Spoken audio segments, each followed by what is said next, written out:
Magandang umaga po at nandito po tayo sa bilihan ng mga puno, ng mga prutas. Ayan po.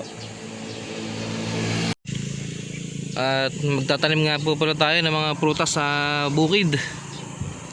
Dagdagan natin yung mga tanim nating prutas, mga mangga, mga langka.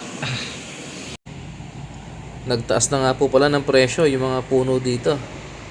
Dati yung mga ganyang size ay nabibili ko lang ng halagang 150 pesos. Pero ngayon po ay 400 pesos na po sila.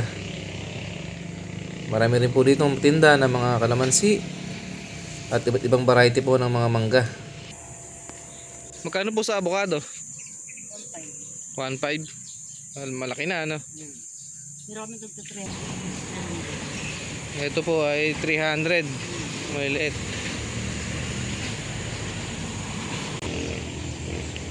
Ito merong buko na dwarf. 250 pesos. Yan, maganda yan.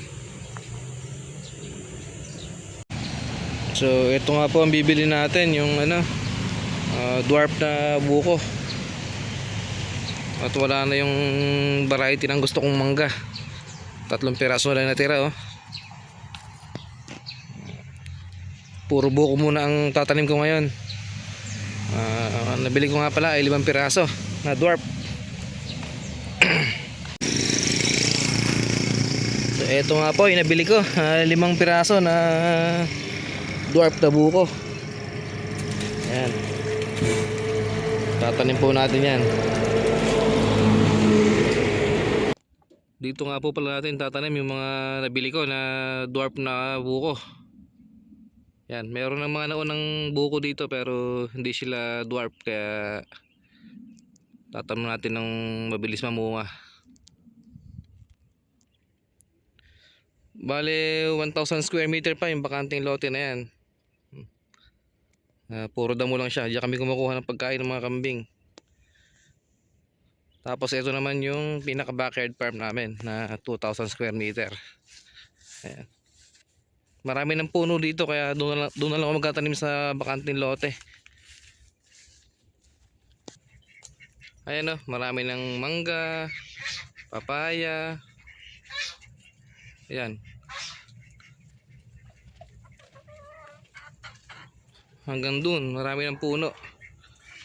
Kaya yung bakanting 1,000 square meter ang tataniman ko ng mga puno. Mga buko, langka, mangga. Ayan, ito kasing pinaka backyard farm namin ay marami ng puno. Ayan, kaya presko na rito. Ayan, may mga buko din doon, oh. Ayan. Ito isang fish pan.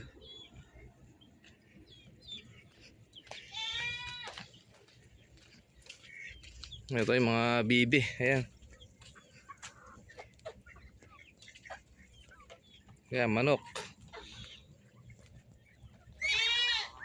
Ang dami na rin bunga ng malunggay, oh. Panahon pa rin ng malunggay ngayon.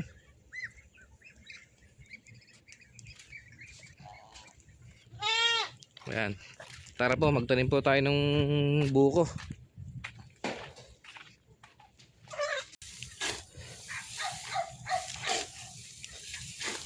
Bago nga po pala ako bumili ng mga prutas para sa bukid, ay naghukay muna kami para pagkatapos bumili ng prutas ay diretso tanim na po.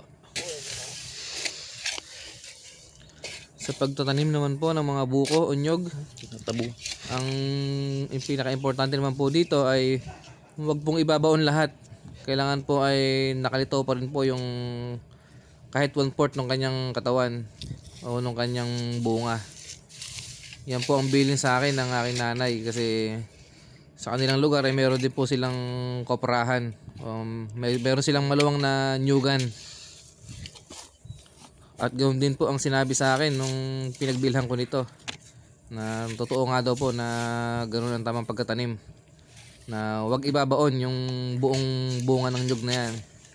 Kailangan ay merong part na nakalitaw pa rin. Kaya yun ang ginawa natin. So bale 5 nyug po yung itinanim namin ngayon ng tatay ko. Pero kulang pa po yan kasi po ay sobra po yung mga butas na giniyak namin. Kaya sa mga susunod pong araw ay bibili pa rin po ako ng mga karagdagang prutas. Kung hindi po siguro langka, baka mangga ang biling ko. Gusto ko kasi yung mga mabilis lang mamunga para mabilis na pakinabangan. Yung mga unang tanim po kasi naming mangga ay 3 years na mahigit lang po. Ay marami na pong bunga. At naitanim na nga po natin yung 5 nating nabili kanina na buko. Ayan. Ito nga pala yung boundary ng lote namin. May bakod na alambre. Ayan.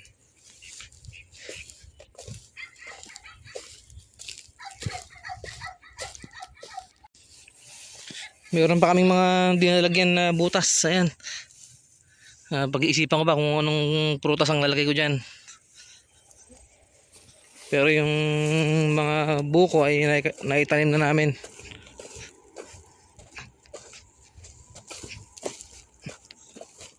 Ayan po oh. Ayan. Tapos ayun.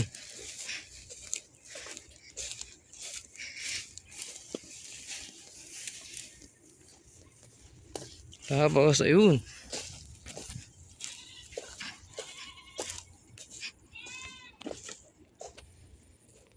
Bale 3 years nga daw po pala bago mamunga tong ganito. Yung dwarf na buko. Sana nga po ay ganun lang kaikli ang panahon. Ayan.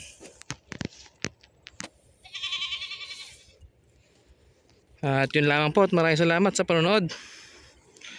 Happy farming!